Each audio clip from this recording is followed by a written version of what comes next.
嫁给我。Marry him.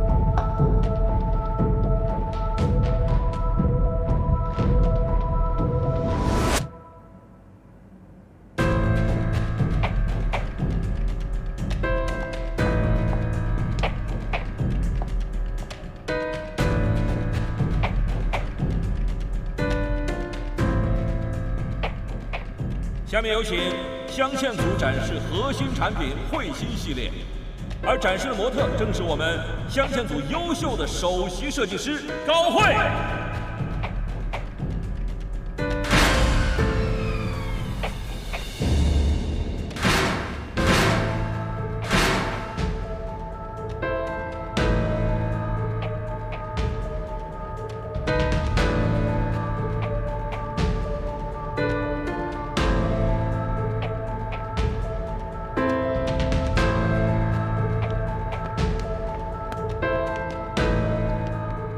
对，然后他一转身的时候，整个舞台整个亮。干什么呢？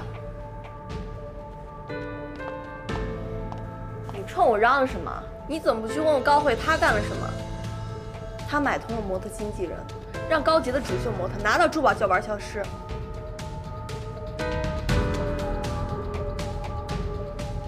我说小雨总，你口口声声说喜欢高洁、爱高洁，可你却在明知道高慧什么路数的情况下，一再纵容她用下三滥的手段欺压高洁。这就是你说的真心吗？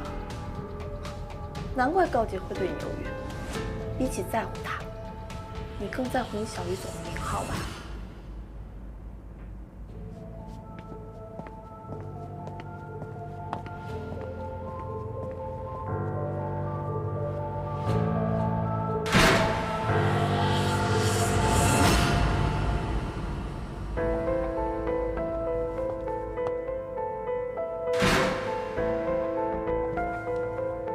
这不是你们定制组的背景吗？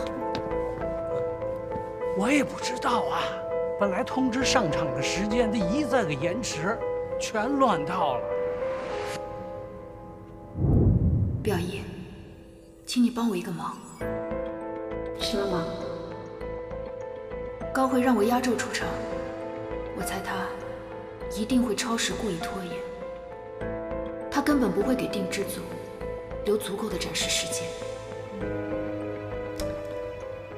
可是这个时间一旦安排好了，就很难有办法改变。就算是素金组可以压缩时间，我觉得也很难帮到你吧。正相反，我希望素金组能拖延10分钟。拖延？对，拖延。可能是后台出了点问题。不过其实不管是谁先上，只要我们的客户满意就好了。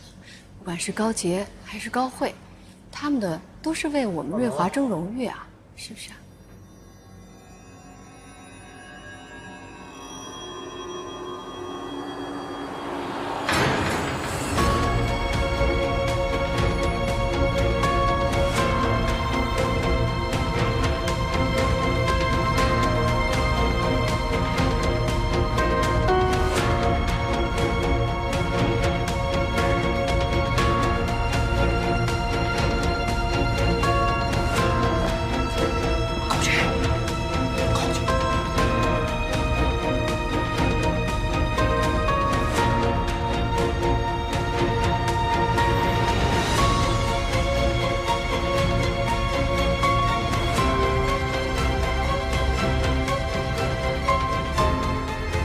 ？Is that the girl I saw this afternoon?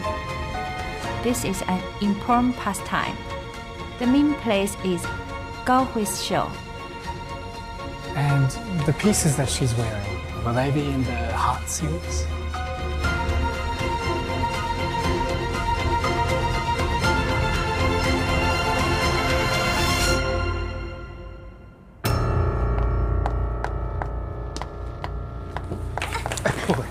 跟我玩阴呢，我现在就去拆穿他虚伪的嘴脸。慧慧，你别冲动，你听我说。瑞华盛典对于公司来说非常的重要，我们所有的供应商还有珠宝界的名流全在这里。你现在去跟高洁吵一架，对我们没有任何好处，只会做低我们自己，而且会被董事长给看低。我咽不下这口气。你听我说，没有到最后，我们就还有机会。只要最后展出的作品是慧心的珠宝，我们就可以翻盘。事已至此了，还能有什么办法？你的意思是？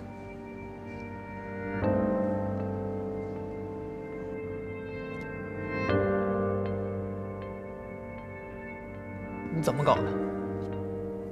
我不是说让模特把高洁的首饰给拿走吗？现在，我跟他要首饰了，谁知道他给了我之后又要回去了，突然说要自己登场，我总不能扑上去抢吧？行了，别说这些没意义的事了。这样，你让扮演模特的新郎把这个带上台，然后让他用慧心的戒指跟高洁求婚，让他一定要说慧心的广告词，记住了。你给我认真点儿。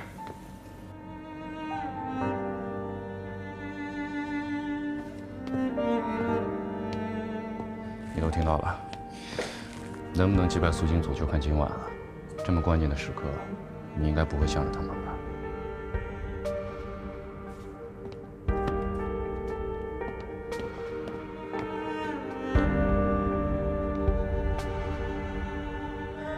现在登场的这一套展品，是我们瑞华定制组纯手工打造的古风婚嫁系列，每一款首饰都承载着匠人的一份祝福。这款手镯名为“生生不息”，设计灵感来自客人委托修复的一只翡翠缎镯。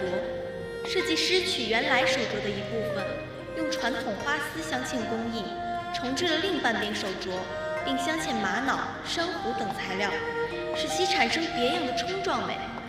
设计师希望借由这枚重圆的手镯，告诉人们，情感世界总有风雨，然而不破不立，不离不弃，终会收获繁花似锦的人生。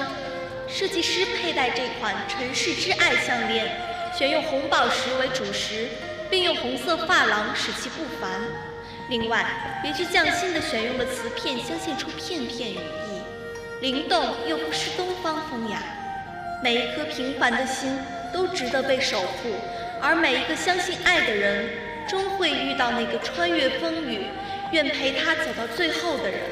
此外，瑞华定制组也希望借此机会，传达他们的创作理念：最有价值的珠宝，并非明镜珍宝，用设计创造不凡，这才是匠人本色。现在，新娘已经巧做红妆，只待新郎上场了。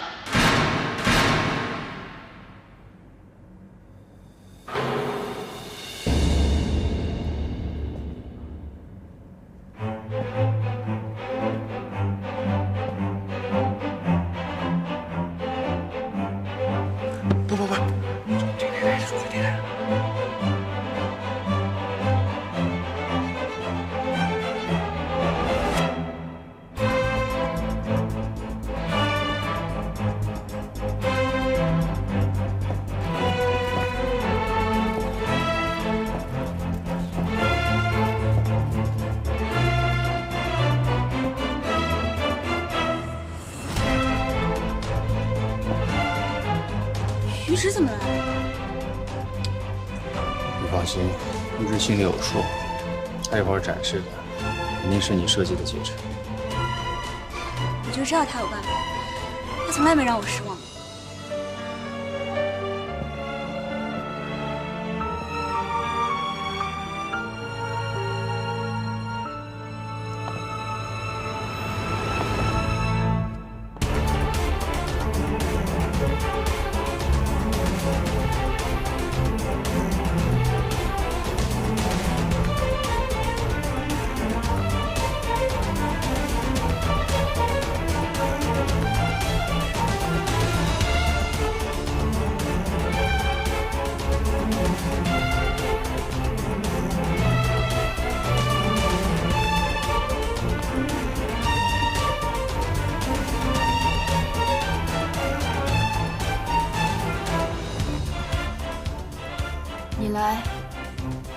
是要拉我下台的吗？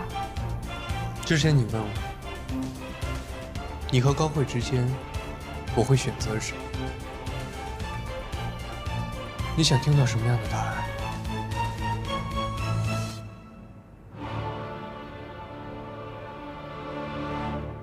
慧心的首饰盒，你最终的选择还是慧心吗？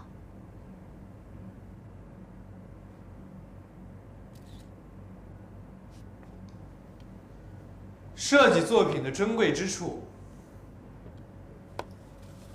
就在于阐述情感。我所有说不出来的情感，都在这枚戒指之中。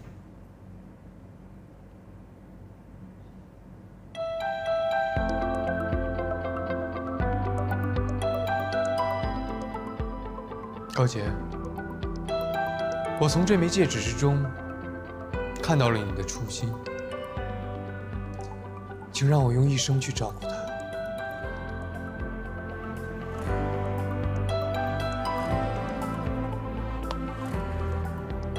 好吗？这点儿。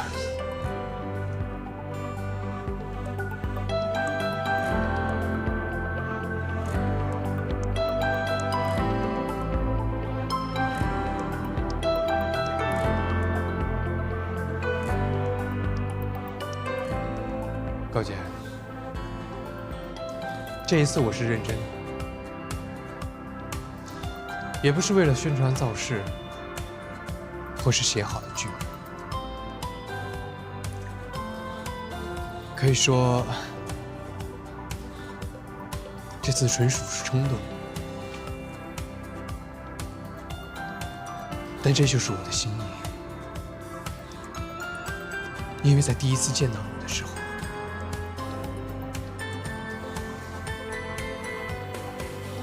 我就想让你做我的新娘了。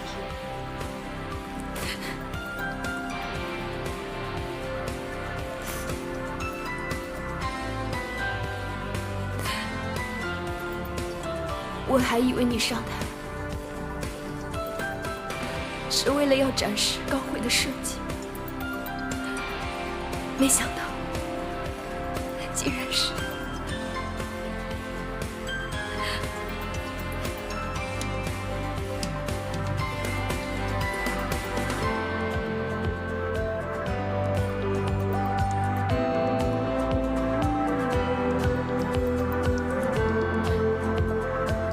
可是 Hey, where I come from, a young man gets down on one knee when he wants to propose.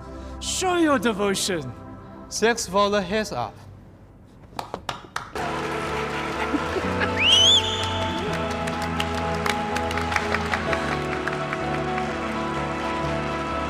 子瑜，你知道他们俩怎么会在一起的？我还想知道为什么呢？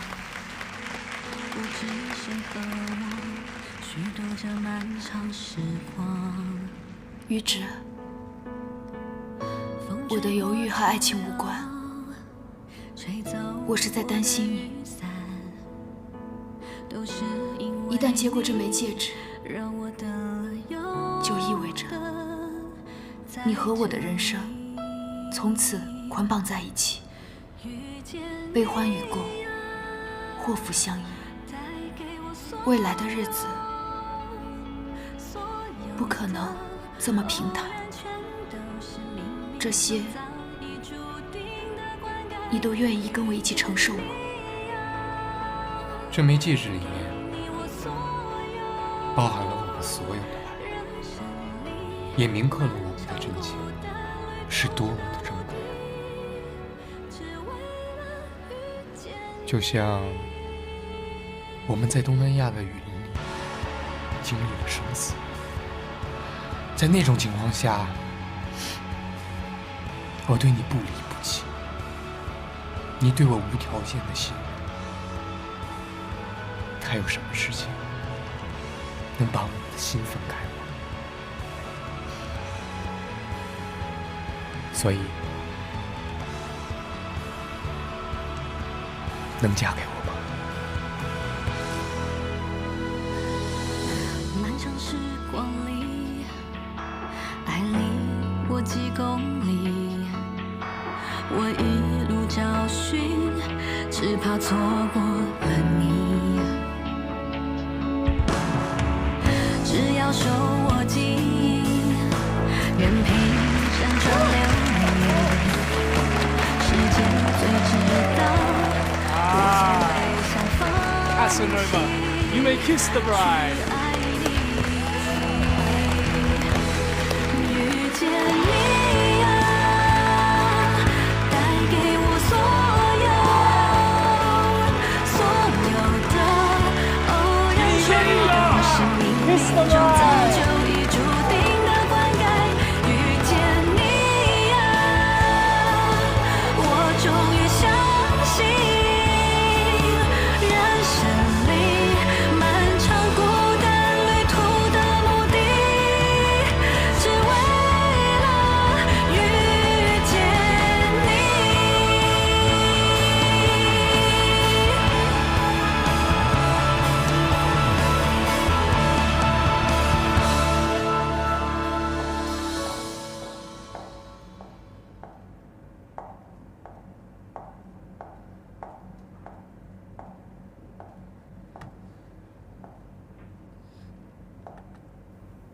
怎么可能？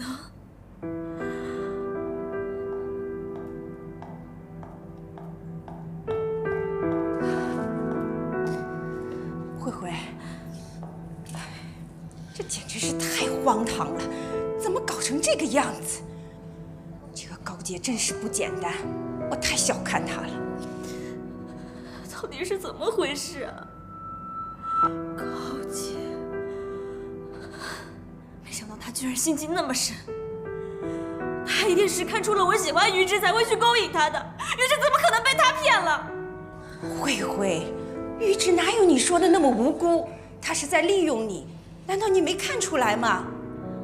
不可能，于之不是那样的人，一定是高洁，他被高洁骗了。我要去揭穿他，不能让他们在一起。慧慧，你千万要冷静。这个于直、于毅一直在给你下套，特别是这个于直，他是在利用你的感情。不是，不会的，他们不是这样的，我不能接受这样的结果，我不能接受。慧慧，慧慧，慧慧，慧慧，我知道你很生气。全场都在热烈祝福，你出来干什么？我一直以为于直是一个可以把工作跟私生活分开的人，但没想到我看错他了。你以为？你也事先知道他们的关系？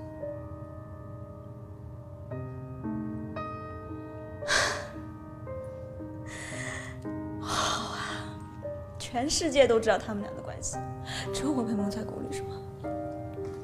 我妈说的没错，你们所有的人联合起来骗我。我承认我确实是知道，而且我也劝过他们，但是我没有想到，于直对他的感情已经超出了我的预料。你说的这番话，无非是想说他们俩才是真爱。于直能为高洁冲昏头脑，那我呢？你们把我当什么啊？慧慧，你对于于直的感情我全看在眼里。我之前提醒过你们，不合适。今天就算没有高洁，也会有其他人，对吧？好，你现在知道了，所以对你来说放手，应该是好的选择。不可能，一切都是因我。高洁不是真的爱于直，我一定会揭穿他的假面具，把于直赢回来。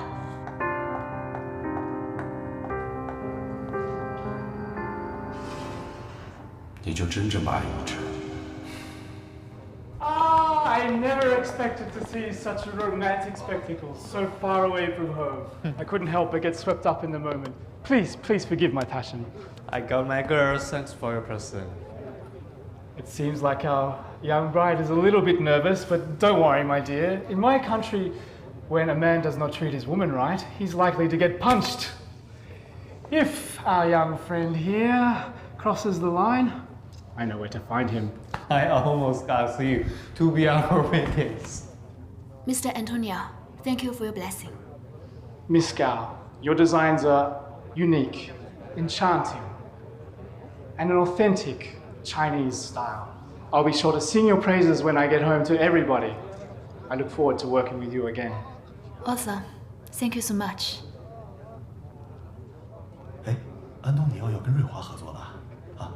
安东尼奥看中的作品啊，必定是下一季大热的款式。我们啊，得赶紧去下单了。来。啊好，谢谢捧场，谢谢。谢谢，我们到时候再聊哈，谢谢。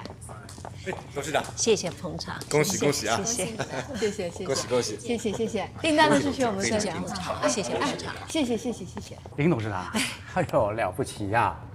瑞华年度盛典，真是给珠宝行业立了个高标杆，让我们这些同行相形见绌啊！谢谢捧场。我还要衷心的恭喜孩子们的喜事儿要到了，你看这些孩子多浪漫呐！我听说安东尼奥对高洁的设计赞不绝口，有这么好的整儿型，穆总，高洁居然瞒着我，也应该很满意吧？那是当然的。哎呦，今天的男女主角来了，于直，恭喜啊！谢谢。奶奶，今天的事情呢，我没有提前跟您打招呼，对不起啊。我回去仔细跟您报备。俗话说，女大了不中留，我看男的也一样。你都在那么多人面前见证求婚了，我还能说什么？你看，我就说了，林董事长一贯是通情达理的人，嘿嘿，这么郎才女貌的一对儿，能不支持吗？谢谢，我走了。谢谢。奶奶，再多人证婚，也没有你帮我们证婚好啊。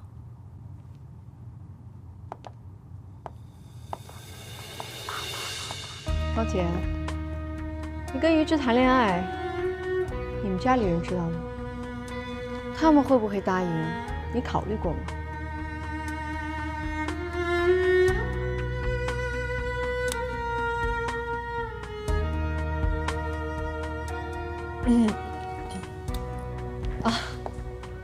对不起啊，董事长，的确是你操心操得太多了。我有点不舒服，我先回去行吗？你这2天辛苦了，早点回去休息吧。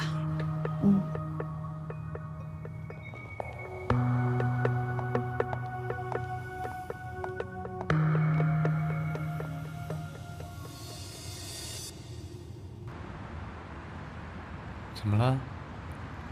刚刚穆子云的话让你不舒服了？没有了，我在想订单的事情，回去还要跟蔡师傅合计一下，我还是先回去好了。不会耽误你太久的，1顿饭的时间，走吧。高洁，你今天居然抢了主角的戏份，恭喜你啊！不过我要奉劝你2句，用这种诡计得来的东西都是长久不了的，别高兴得太早。我很认同你这句话，但是这句话送给你自己更恰当。你说什么？吴小慈老师，我很敬重您，也希望您尊重我的未婚妻。哼，于直，你真是爱妻心切。你了解他吗？他在背后用了多少手段，耍了多少心思。他给你吃了什么迷魂汤了？他居然骗得你向他求婚。今天在台上所有的决定呢，都是我自己的决定，跟高洁无关，她也完全不知情。我跟高洁的感情也很好，不存在谁欺骗谁。哦，对了，在工作中呢，我敬您是前辈，您所有的指点我也非常感谢。这种感情的私事，您还是不要掺和。你自己的决定。那撤了镶嵌组的表演也是你决定的。作为镶嵌组的副总，你怎么能这么做呢？你这么做对得起你的团队吗？你对得起慧慧吗？其实高慧自己心里呢，比我更清楚，她到底干了什么，是谁用诡计去陷害自己的竞争对手。董事长说过，我们瑞华内部要齐心协力。如果他这个事情传到董事长的耳朵里，恐怕这件事情不好收场。我是在替他善后。哼，就算慧慧做了什么，那也是为了你镶嵌组的利益。于芷，你不要被感情冲昏了头脑。你现在居然事业也不要了，你是不是连瑞华和我们瓷炼的合作也不想要了？瑞华和瓷炼的合作本来就是你请委员的商业合作，但是这段日子呢，你们瓷炼好像只把瑞华当作高慧的练兵场，当初答应的资源也迟迟未落实，我很难看出你想合作的诚意。你这话什么意思？很简单，我和于毅非常看重您的合作，也非常想跟您合作。当初答应您的资源也一样没有落下，我们也不会单方面的解除合约。不过呢，您要是觉得除了瑞华，瓷炼还有更好的合作平台，我们绝不阻拦。至于我们首席设计师到底还是不是高慧，完全取决于您还有高慧。真是昏了头了。哦，对了，在工作之余呢，我想有绝对完整的人身自由权，还希望您不要干涉。你走吧。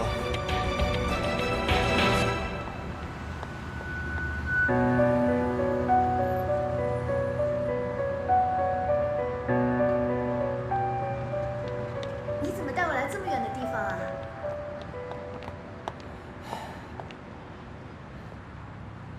刚才求婚太仓促了，没有花怎么行呢？可是这么晚，我又不知道去哪里买999朵玫瑰花，我只好让严凯准备了烟花，只有这里才能放，希望你会喜欢。烟花？嗯。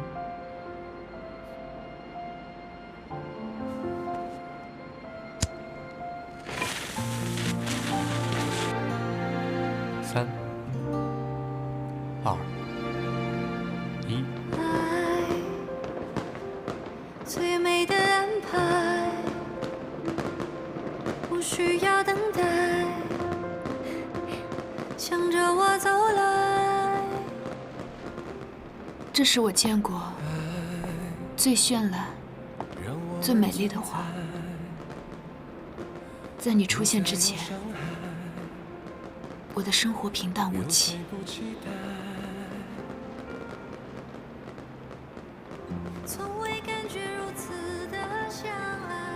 因为遇见你，才让这一切变得精彩起来。谢谢你。是我应该谢谢你。从未感觉如此相爱，牵着我的手把。你知道我为什么喜欢攀岩吗？除了追寻刺激以外，更是因为有一处风景可以让我停下来。可是自从遇到你之后，我才有了不管去到天涯海角都要回来的理由。因为只要有你在，家就在。让我们去爱，让我们去爱，我们明白，让我们都不再孤单的徘徊，勇敢的去爱。答应我，无论我们之间发生了什么，你都要相信，我对你的心是真的。想要跟你在一起，也是真的。想要跟你度过的每一天，都是真的。牵着我的手吧。你有事情瞒着我呀？让我们去爱，就是现在。我们去爱，向着未来。只要我们之间的感情是真的，一切都不重要。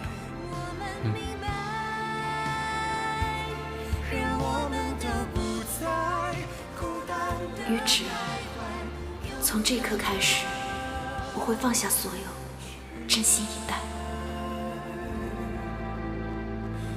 让我们都不再孤单的徘徊，勇敢的去爱。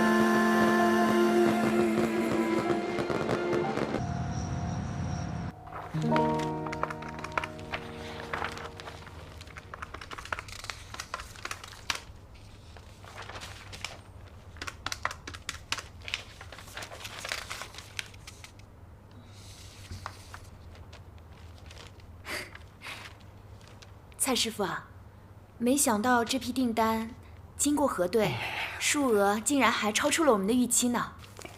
这下我总算可以给师母一个比较满意的交代了。高姐，这于芷昨晚才刚向你求婚，你怎么不去陪她？你回来陪我加班？你这个工作态度啊，真是难得。我们定制组有你，算是捡到个宝了。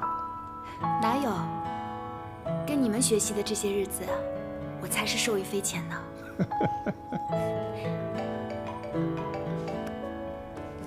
你在干嘛呢？我想你了。要不要一起吃早饭啊？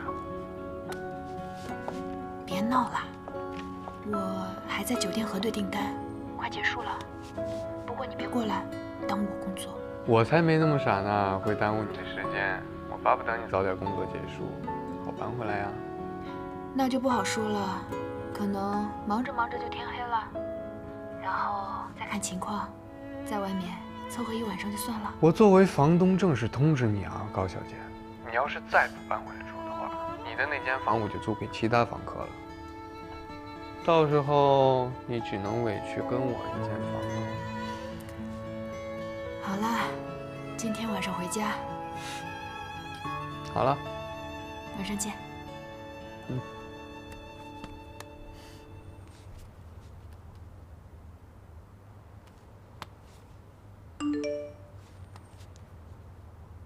回个电话给我。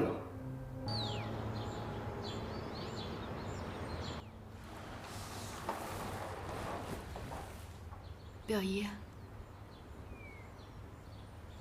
坐吧。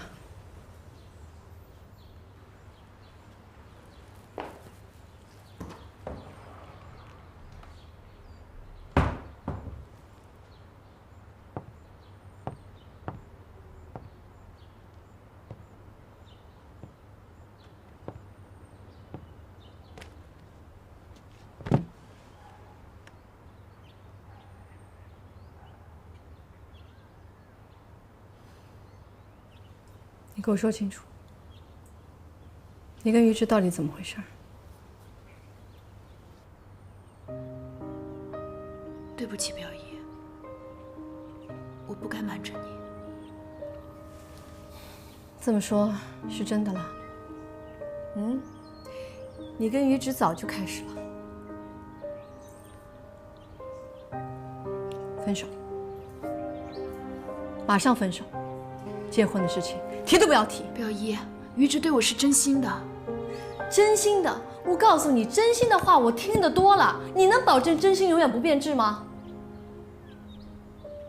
我相信他，而且我也很爱他，想要跟他过一辈子。你知不知道我跟于芷之间的关系？一开始的时候我真的不知道，等知道的时候已经无法自拔了。我没有孩子，我把你当作亲生女儿一样看待。女儿找到好的归宿，当妈的能不高兴吗？但是你千不该万不该，你为什么偏偏要找于直呢？啊，我跟他的恩怨这辈子我们俩也解决不了，你居然明明知道，我真是不知道有一天你会这么对我。对不起，表姨。你不要跟我对不起，你跟你自己对不起。余光华是个什么样的人，你是知道的。他怎么当父亲的？他能生出一个好儿子来吗？啊，你现在在热恋，当然了，什么事情都无所谓。但是你走进婚姻了啊，那将来痛苦的事情，你痛苦一辈子，就跟我一样。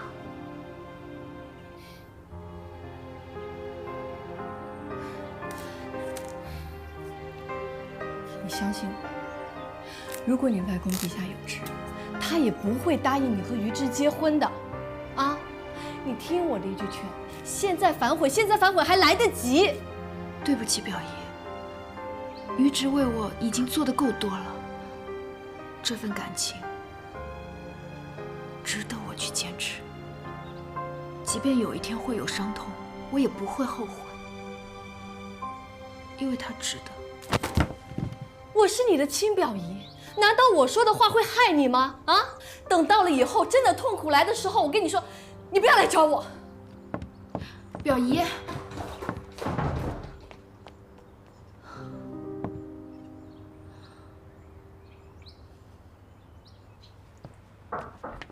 来。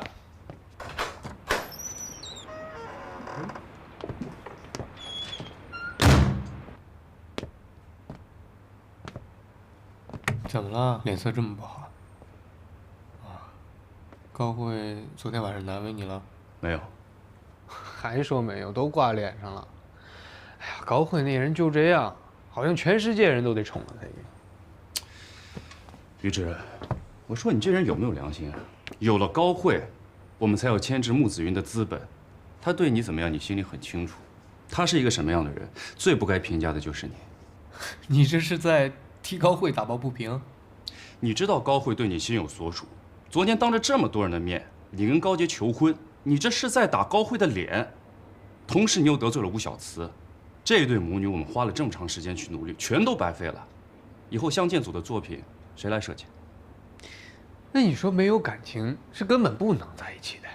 早点让他知道，让他死心也是对他好啊。至于设计这件事情，哥你平心而论啊，高洁和高慧谁更有潜力？你的意思是，为了高洁，你宁愿舍弃瓷炼，也要捧一个不知名的设计师？我相信我自己的眼光。荒谬！瓷炼有今天的知名度，吴小慈花了几十年，我们不计成本去培养一个新人，谁能保证在短时间内他能出作品？这么浅显易懂的道理，你还执迷不悟？我看你是被感情冲昏头了吧？被感情冲昏头的是你吧？高慧进公司以后，她所有的处理问题方式屡屡证明她不合适，冲撞工厂，再加上虚假营销，这些理念都证明了她跟瑞华是格格不入的。哥，我知道你对她是什么感受。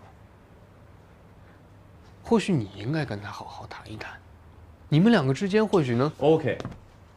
我来这儿不是跟你来讨论我的私事，我是希望你以大局为重。还有，从今以后，既然你选择了高洁，就不要再跟高慧扯不清楚。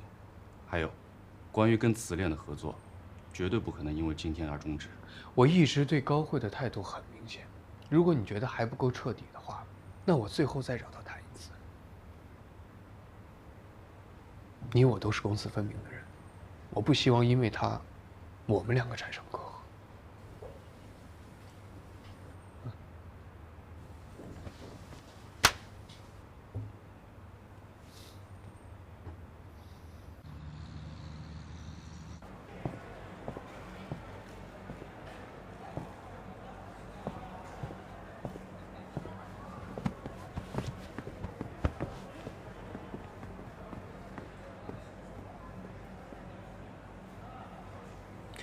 我这次约你来呢，是想跟你说一声对不起。有什么对不起我的？你从来都没有说过喜欢我，是我一厢情愿。您的水，请慢用。可我还是要说声对不起，因为毕竟这件事情可能会对你造成伤害，但它并不是我的本意。感情这件事情没法控制，我希望我们还是合作伙伴。你所谓的抱歉，就像一个上司解雇员工一样公事公办。嘴上说抱歉，其实心里早就想让那个人滚蛋了吧？我没有那个意思。我还有机会吗？给我一个和高洁正面竞争的机会，我只是想毫无保留的、忠于本心的、认认真真的去爱一个人。你跟高洁认识多久啊？你了解他吗？也许过段时间你冷静下来，你会发现你和高洁根本就不合适。我和他的感情开始在东南亚雨林。本来我去那里是为了一颗极品的歌秀，可是后来我才发现，我就是为了遇见他。我们的感情是经历过生死的，所以不存在时间的考验。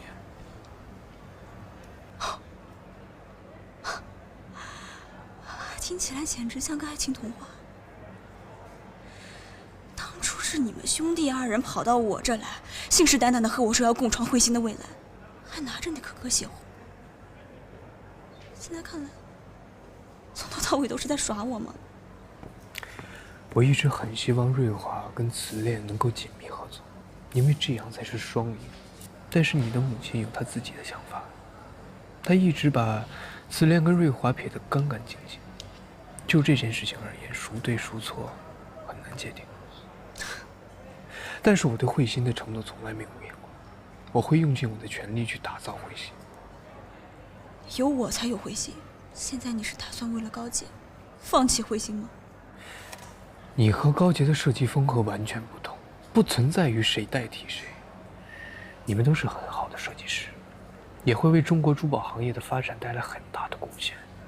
高慧，我希望你放下个人情绪，以后我们还是合作伙伴，我们可以共创一番事业。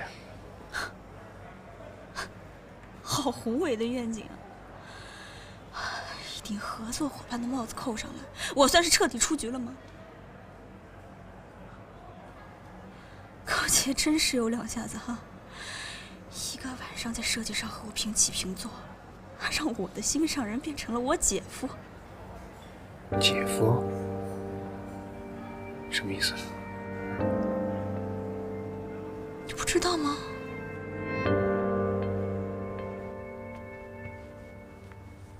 妈，我答应于直的求婚了。我喜欢小鱼。我就知道，妈你一定会支持我。可是，表姨不太喜欢于直，甚至可以说是非常非常讨厌的。我也不希望表姨生我气。小鱼爱生气。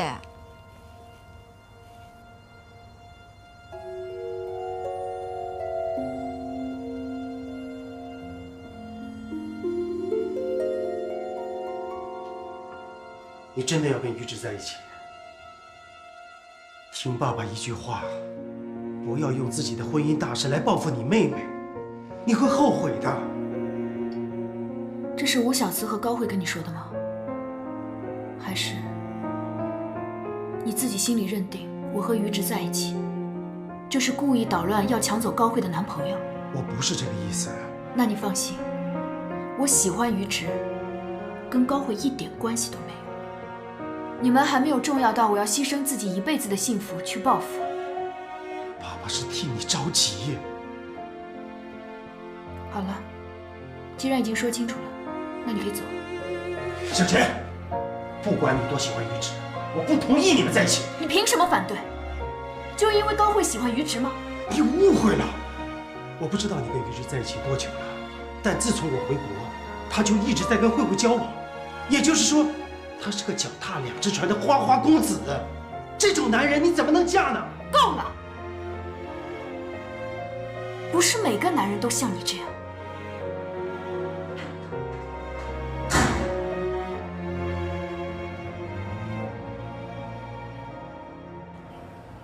这不说你是他同父异母的妹妹？尽管我耻于有这样的姐姐，可这就是事实。当年我爸离开了他妈，他一直都怀恨在心，所以从进瑞华开始，他就不断的针对我。他接近你也是因为你是我喜欢的人。玉芝，你不要再被高洁骗了。高洁不是你说的那样人。他为什么瞒着你？他为什么不告诉你他和我们家的关系呢？因为他有难言之隐。他当然有难言之隐。他为了折磨我才和你在一起，这样的难言之隐他开得了口吗？你眼中的高洁，不过是他演出的样子而已。玉芝，扪心自问，你真的了解高洁吗？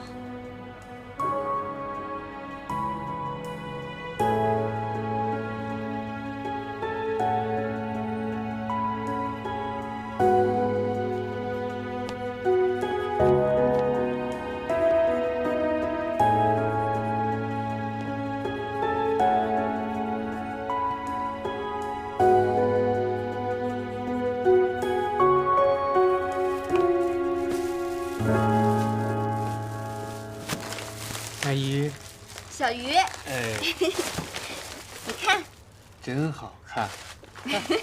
来，你看，我给你带了什么？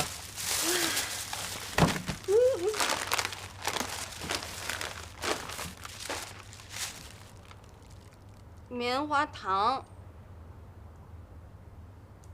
棉花糖是甜食，吃多了对身体不好。那我给你变个魔术，好不好？好。看啊，这里。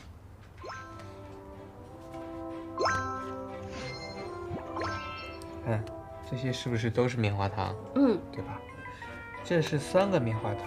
那如果这3个棉花糖凑到一块儿的话，就会这样。哇！宾果消消消！是不是消失了？给我。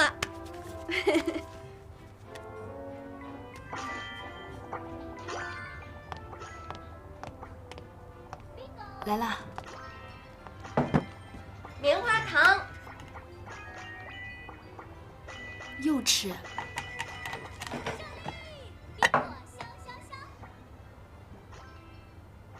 怎么了？心情不好啊？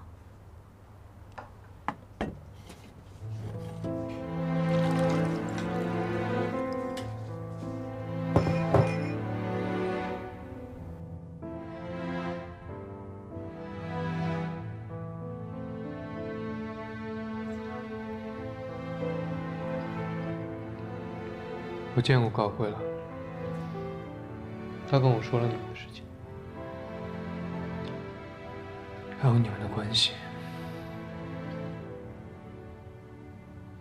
你有什么要跟我说的吗？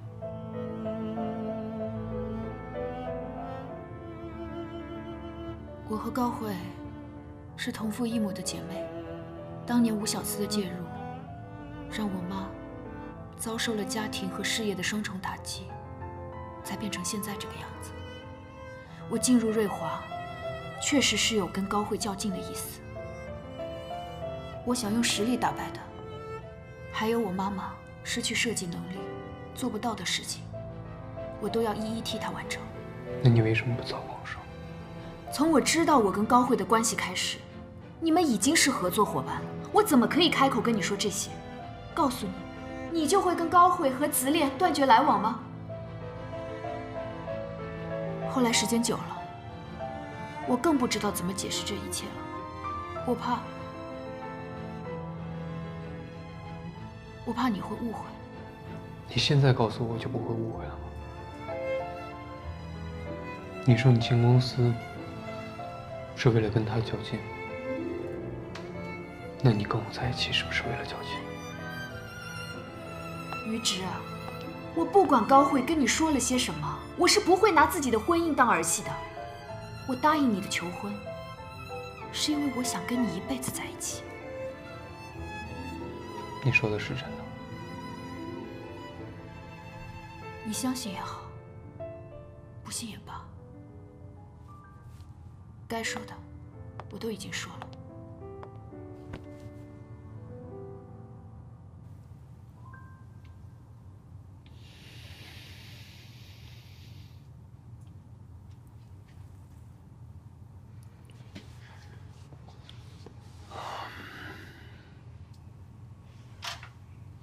我相信你，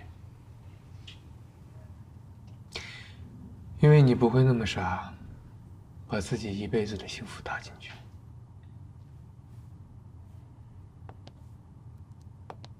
你真的不介意我对你的隐瞒？我介意，我也很生气。不过我理解你为什么这么做。每个人都有一些自己不想说的秘密，就像我跟穆子云的关系，我也不会轻易告诉别的人。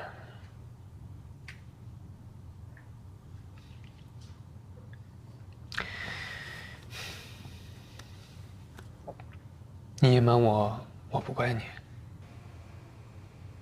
都是我太粗心了，跟伤害自己母亲的人一起共事，心里一定很痛苦吧？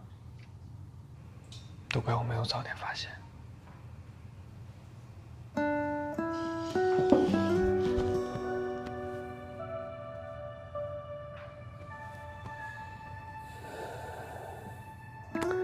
我现在是你的未婚夫，我们有什么事情啊，都要一起承担，一起共历风雨。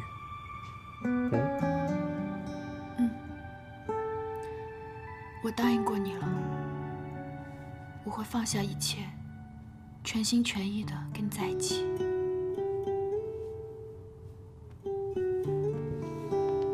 那我们约定好，从今往后，我们之间不能再有秘密，好吗？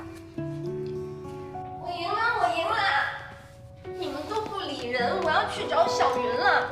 小云是谁呀？小云在那边。啊，那一会儿我们去好不好？我给你看下一关。看吧，这个，嘿，对。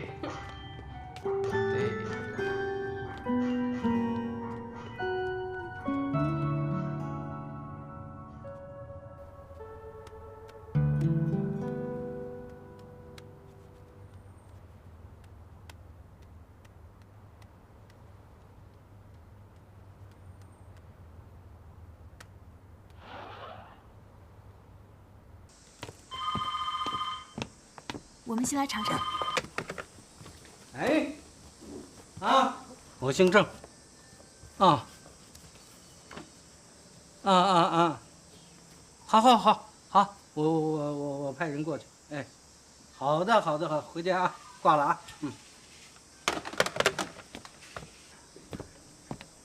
高姐，看样子你得跑一趟了啊。公司呢要搞一个这个年度盛典的这个总结会，你是咱们定制组的主心骨啊，你得跑一趟。哦。小高啊，这个虽然我们这次成绩不错，你去打听打听另外2个组他们做的怎么样啊？让我们先摸摸底。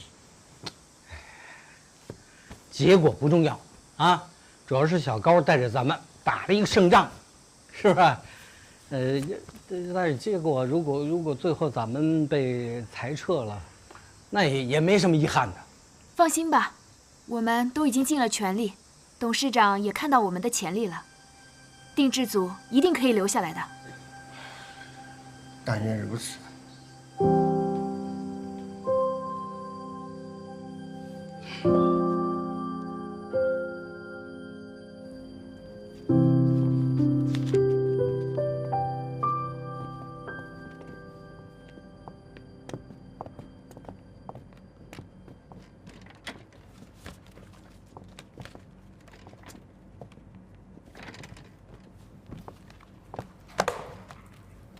大家好，瑞华盛典举行的圆满成功，出乎我的意料。首先，我要表扬一下定制组，传统的工艺和现代的审美结合得非常好。本来我们说定制组要裁撤的，可是现在我觉得是瑞华的重要部分，必须保留。谢谢董事长。接下来，我想表扬一下镶嵌组，祝贺彗星系列惊艳亮相。董事长，您别笑话我了，彗星系列哪有惊艳亮相啊？看上定制组就只有惨淡收场了。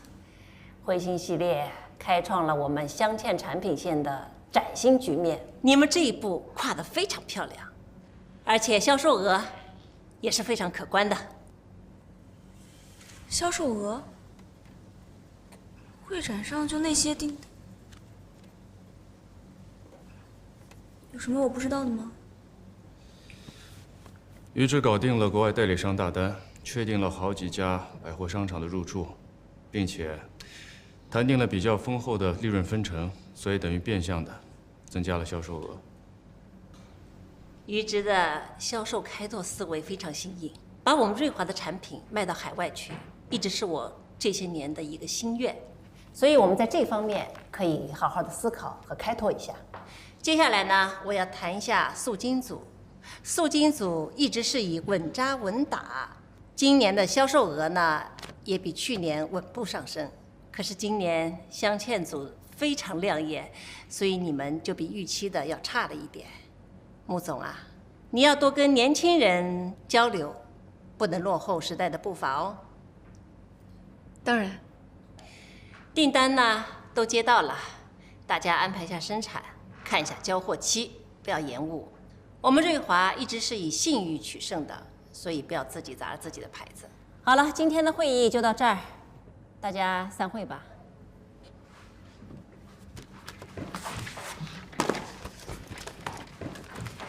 高姐，你留一下。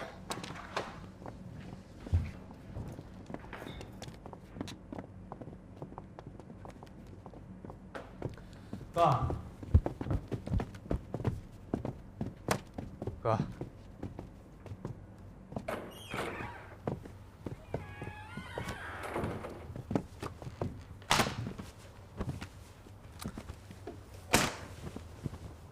哎呀，行了，就别绷着脸了啊！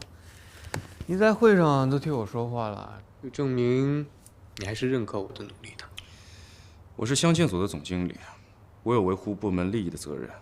我只是客观的在陈述事实，不为任何人说话，包括你。是，镶嵌组的利益至上，我永远谨记。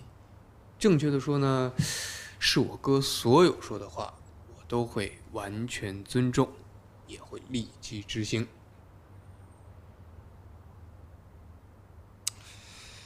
以后有关于镶嵌组的所有活动，你都必须提前跟我报备，不要事后再通知我。万一你以后闯了祸，我都不知道怎么跟你善后。那当然啊，我得攻下堡垒才能报备啊，我不能整天放几枪就来给你报告，那多累啊！你呀，就负责在前面大方向指路，我就侧翼包抄，咱俩肯定打一个胜仗。哼，你心里真这么想就好了。这次海外代理的事情你做得不错，这件事情你以后就继续跟进。至于彗星系列还有开新店的事情，由我来负责，这样也能避免你和高贵之间的尴尬。哥呀，你可真是救了我的命啊！行了，我也去忙了，好好签几个大单子，走了。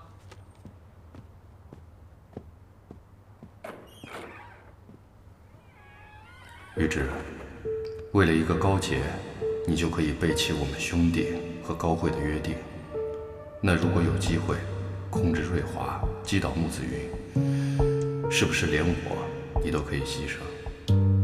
这次回来，你到底是真心帮我，还是你自己另有目的？我真是越来越看不透你。好了，这套黑釉茶具真漂亮。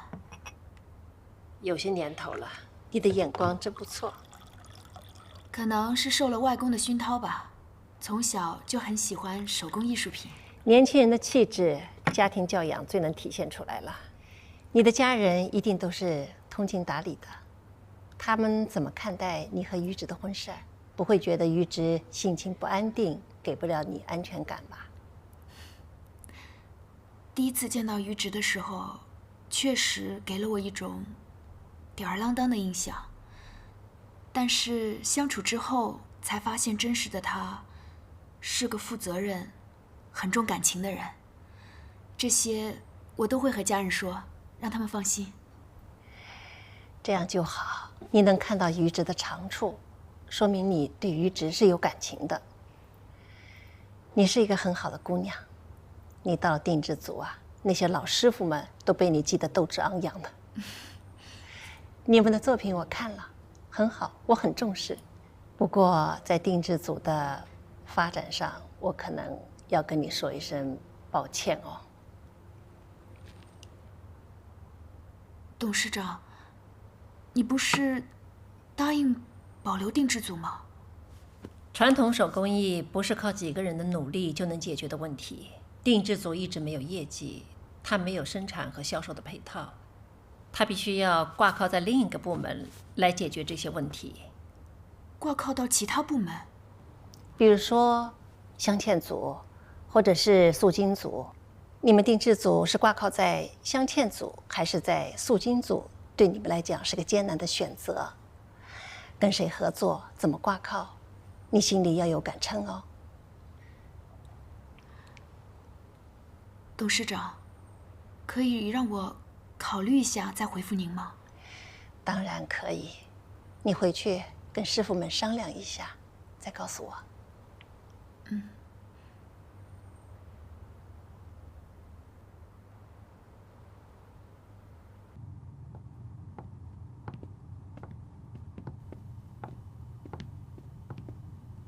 没想到定制组还是避免不了部门斗争，选塑金组帮助表姨，还是选镶嵌组帮助于直。但是他们的关系，我选谁都会伤害到另一个。高洁，穆总，来，跟我来。董事长跟你说了吗？啊？定制组挂靠的事情。哦，说了。那你有没有跟董事长说要挂靠到塑金组啊？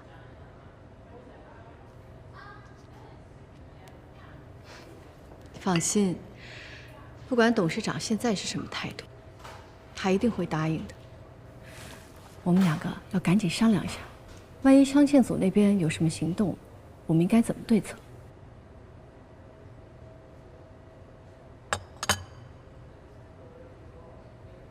表姨，我还没有跟董事长说。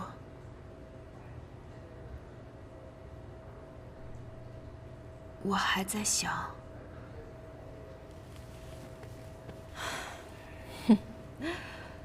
我都忘了，你跟于直已经订了婚，他现在是你心里最重要的人。我这个表姨，说什么也不重要。表姨，你和于直都是我最在意的人。事发突然，我不知道该怎么选。定制组挂靠塑金组，不是因为我是你的表姨，我急需你的帮助。你要从客观理智的角度想，定制组和塑金组，他们两个业务对口，只有你到我这儿来，你才能够有长远的发展。定制组的归属是一件大事，不是我一个人能决定的，所以，我还是要问问老师傅们的意见。抱歉，表姨。小杰，不管你做什么样的决定，我都要告诉你，事业是女人最大的保障。你不要感情用事，失去理智，尤其是你的家庭。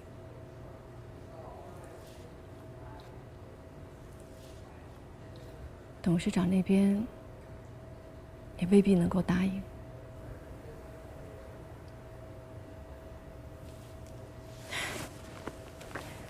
好了，你自己好好的想想吧。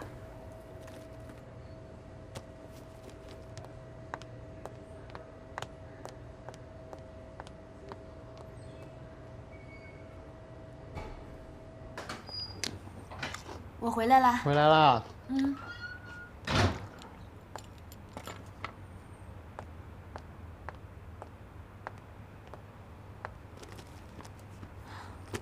在看什么呢？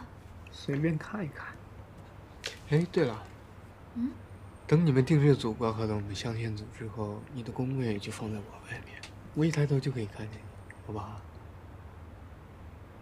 定制组挂靠的事情，我还没想好。你不选你未来的老公，你还选我的敌人啊？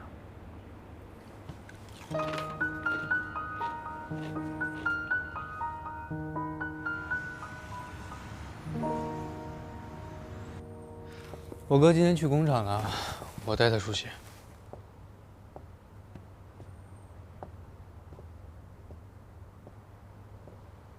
我今天叫你们过来，是想跟你们商量一下定制组挂靠的事情。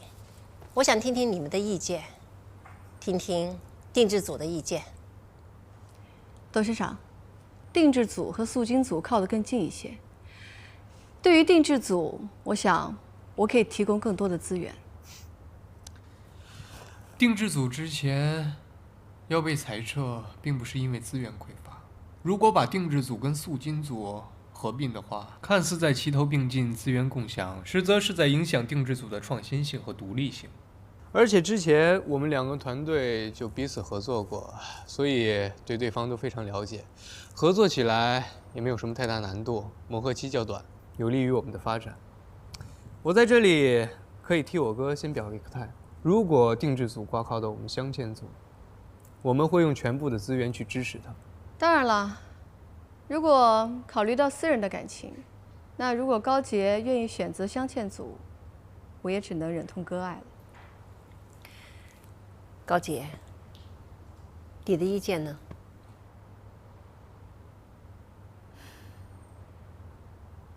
我跟定制组的师傅们商量过了，大家一致决定选择挂靠塑金组。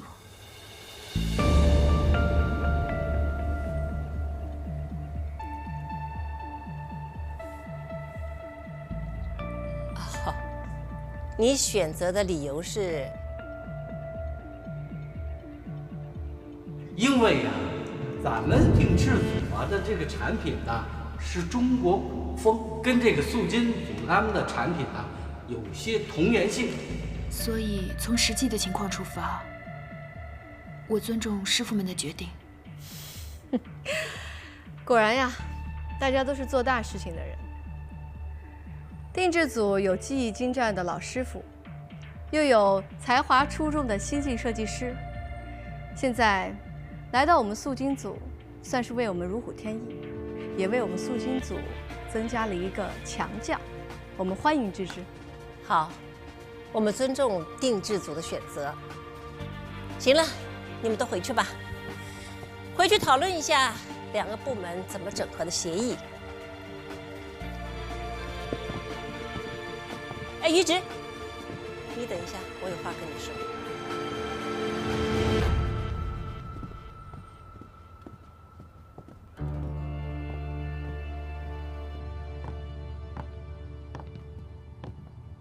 小杰，你想通了就好了，毕竟我们才是真正的一家人嘛。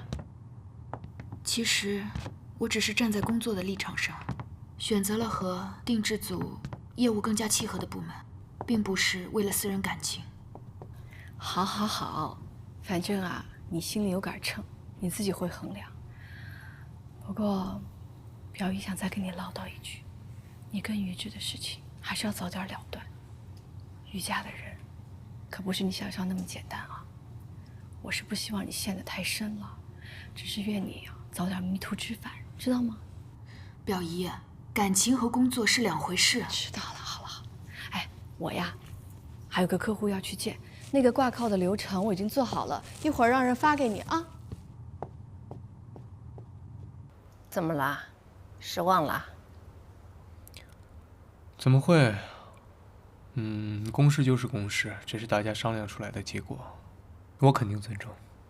你从感情上主观地认为高洁会选择你，可是高洁自己都说了，抛开个人因素，她觉得塑金组更适合他们。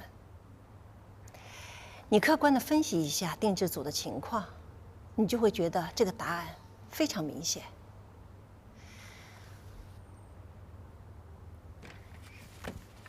从工艺流程到销售渠道，再到客户群体，塑金组更合适定制组。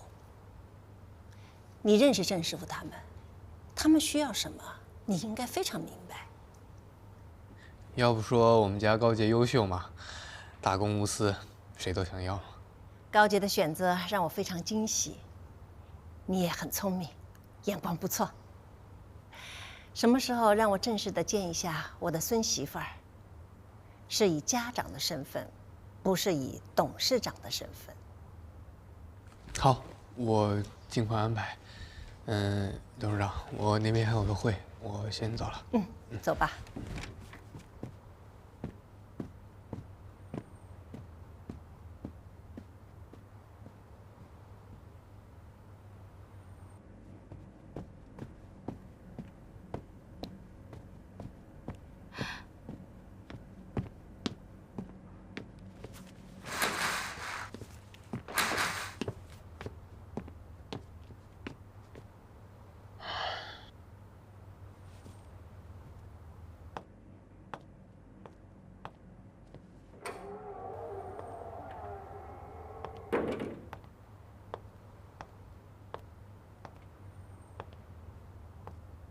你是不是故意的啊？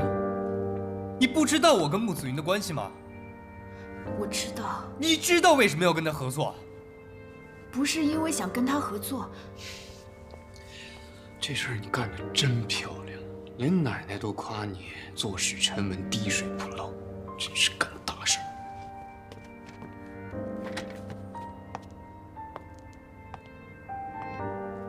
你不要这么想我。从我个人的角度，我当然毫不迟疑地选择你。但定制组不止我一个人，师傅们都更倾向和塑金组合作。高洁，你完全不知道我生气的点在哪儿。我知道，我把定制组的需求放在第一位，在你看来很不像话，但我不认为这个决定是错的呀。你不知道，你说的这些道理完全没有错，你是说话的时机不对，你知道吗？时机？你大可以之前就告诉我你的选择，我就这么不值得被你信任吗？我当然信你了。那你信我为什么不提前告诉我？你想选择塑金组你就去啊，我难道不支持你吗？你心里知道啊。高姐，我们是不是说好我们之间不再有秘密？你这么快就忘了吗？还是说你认为我会不听你的解释，非要让你来相欠组，不顾全定制组的大局吗？我就这么在你心里就这么武断吗？对不起啊。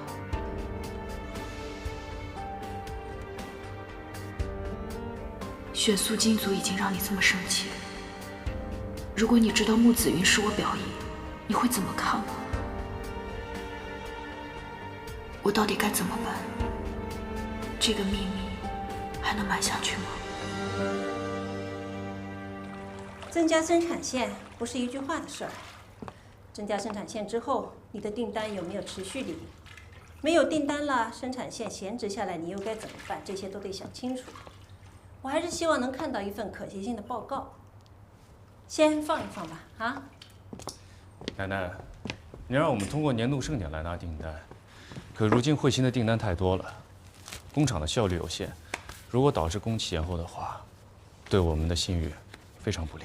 你让工厂再安排一下，根据交货期的前后筹划一下，加几个班儿。已经努力的筹划了，可工厂的回馈是还得延误2个月。于毅，你没听懂我刚才话的意思吗？增加生产线就必须有订单，还要投入新的工人。你想，投入新的工人，你要培训，要磨合，要技术支撑。如果你订单交完了，产能闲置了，你那些生产线又该怎么办呢？企业管理是很严谨的事情，不能一碰到问题就用这种激进的办法去解决。有上进心是好事儿，我也在栽培你。可是通过这件事儿，我始终觉得你缺少企业领头人重要的能力和看向未来的眼光。奶奶说的是。你还年轻，不用着急。你在瑞华的成绩那是有目共睹的，但是呢，你不要有太大的压力。更不要因为什么人说了一句话就没了分寸。回去告诉高慧，高慧很热心，她的慧心系列这很好，她的工作也很有干劲。可是年轻人要稳，一步一个脚印。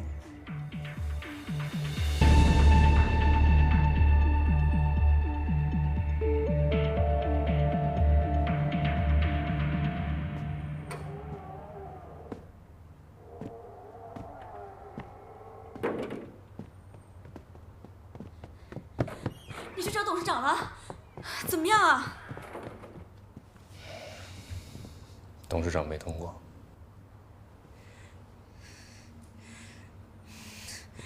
我怎么做什么都不顺啊？那高姐怎么什么都行？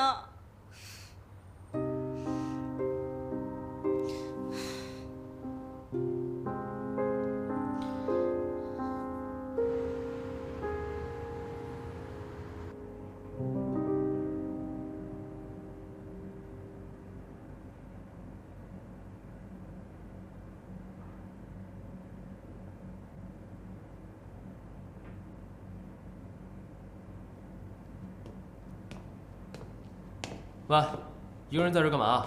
赶快回家去，我要关门了。我问你啊，我为什么一遇到他之后，我就方寸大乱，就好像把什么责任啊都抛到脑后了。哪个人？又是高洁吧？这次他不会又惹什么事儿了吧？不说话，就是我猜对了。于直啊，以前的你可洒脱得很啊，自从认识了高洁，就患得患失。这就是爱情啊，困扰人们千百年的终极难题。爱情真的很奇妙，就好像你整个人都不受自己控制。他开心，你就开心；他难过，你就心痛；他有梦想，你就想帮他实现；他犯错误时，你就忍不住心软要原谅。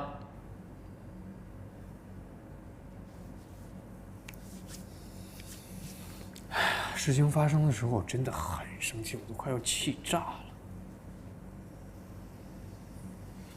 可是看到他怯怯地躲在你身后，用软软的声音跟你道歉，你却有再多的火你都发不出来。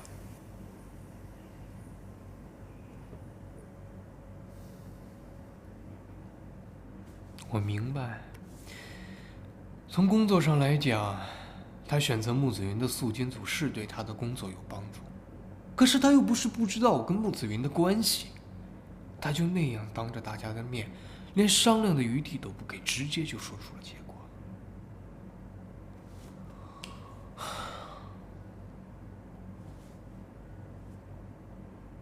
你说他把我放在什么位置啊？从旁观者的角度，你俩的选择都有道理。真是清官难断家务事啊！我可不方便给你答案。走，兄弟，我带你去找个解忧大师。找谁啊？杜康。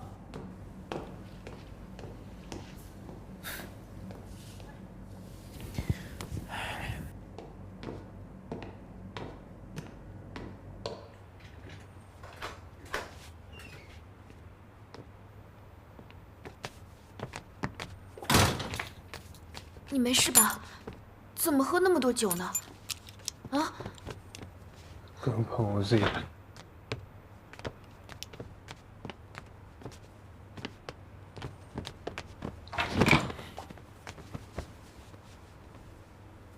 你不要生我的气了，好不好？高姐，我真的，我不知道你每天在想些什么，我也琢磨不透。我真的有点怕。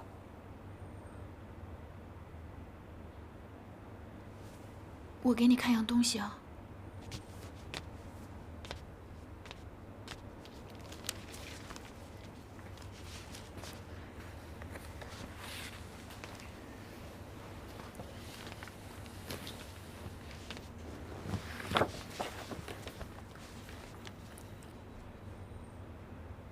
我为我们2个人专门设计了结婚对戒，用了生命树作为原型，希望我们的爱情可以像生命树一样生根发芽，枝繁叶茂。好话谁都会说。Believe in love。相信彼此，相信爱。玉芝，我把我对你的爱一直放在最深、最重要的位置。我不希望我们伤害彼此的感情。我答应你，以后无论发生什么事，我都会提前跟你商量。你能不能原谅我？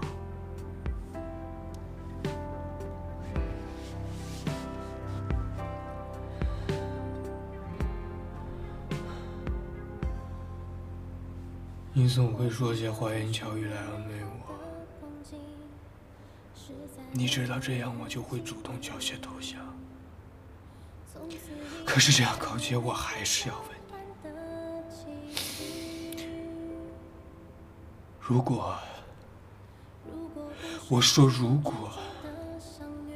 果没有老师傅的话，你会不会选择我？你抛开你所有的理性的选择，就算是与全世界为敌，我是不是你唯一的选择？是不是你第一个选择？我说过，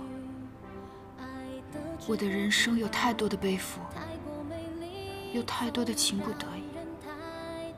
但是自从你出现之后，这些都不是原因。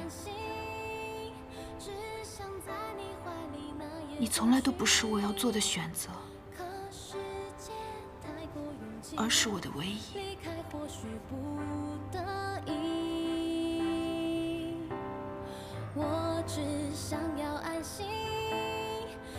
你可不可以不要这样看着我？因为是你再痛也用力靠近。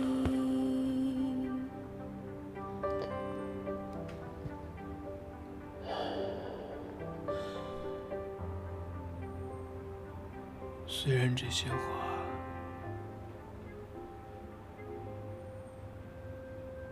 都是哄我的，可是我爱听，我百听不厌。我希望你以后可以一直说给我听。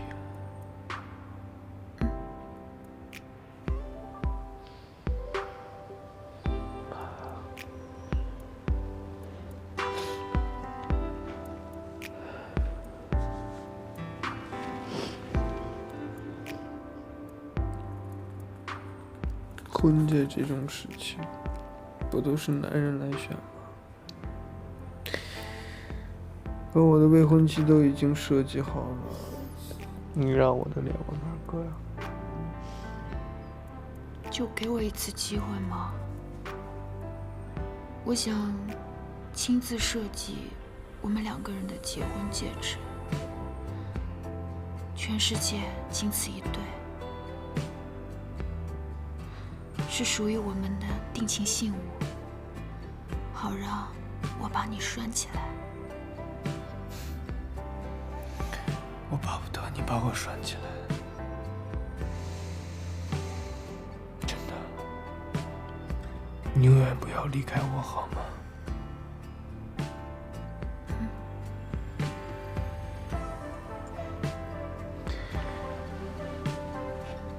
要不我们见家长吧？那么快？我还没准备好呢。你怕什么呀？你又不是没见过。见奶奶跟董事长是不一样的，好吗？有什么不一样啊？啊？奶奶又不是不喜欢你。明天我就去安排，你就以孙媳妇的身份去见奶奶。我有点紧张。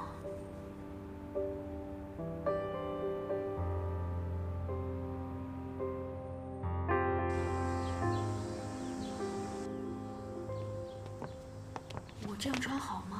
好啊。嗨，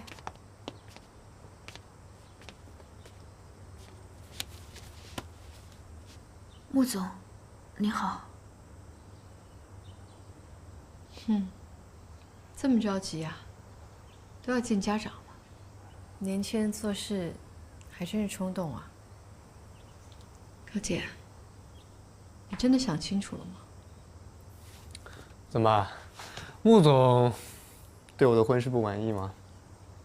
是奶奶要找他吃饭，要找他单独聊聊。怎么穆总也在啊？不去上班啊？子云啊，子云啊，于直和高洁来了吗？哦，你们来啦，正好我菜也快烧好了，就差一个汤了。子云，去把筷子放一下。哦，我这就去。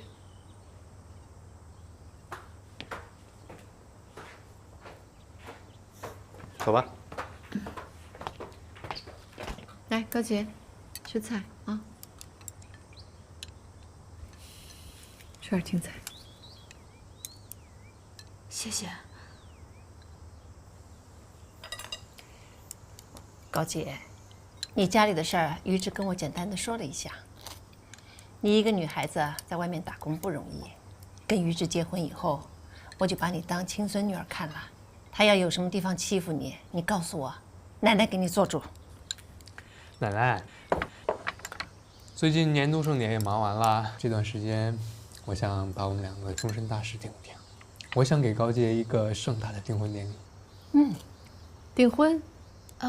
不用，就简单一点就好。那怎么行？高洁呀，你跟家里人商量一下，看看有什么要求，尽管提出来，我们不会轻慢女方的。哦，对，奶奶，日子都想好了，就在瑞华40周年庆怎么样？双喜临门。很好啊。哦，对了，这个订婚典礼的话，还有很多事儿要办哈。你们年轻人很忙的，这件事儿，子云啊，你就来操办一下吧。啊，一定要办得风风光光的。我？是啊，你是于直的母亲，高洁以后也会进肃经组的，你办这件事儿，非常的合适。是啊。其实办这件事情，我是有责任的。但是订婚礼这么大的事情，这是2家人的事情。到时候你们家的亲戚也得过来应付我们这边的亲戚。高洁，你想清楚了吗？不是，穆总，我是真心喜欢于直，希望可以顺利嫁给他。订婚礼上具体的操作，我知道会有很多麻烦，拜托您能帮我们度过这些难关，成全我和于直的感情。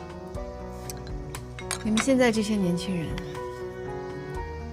反正自己已经做好了决定了，那我们做长辈的也就只能全心的祝福你们。你放心，既然妈已经说了，我自然会好好的去操办。行了，都快成一家人了，来，干杯！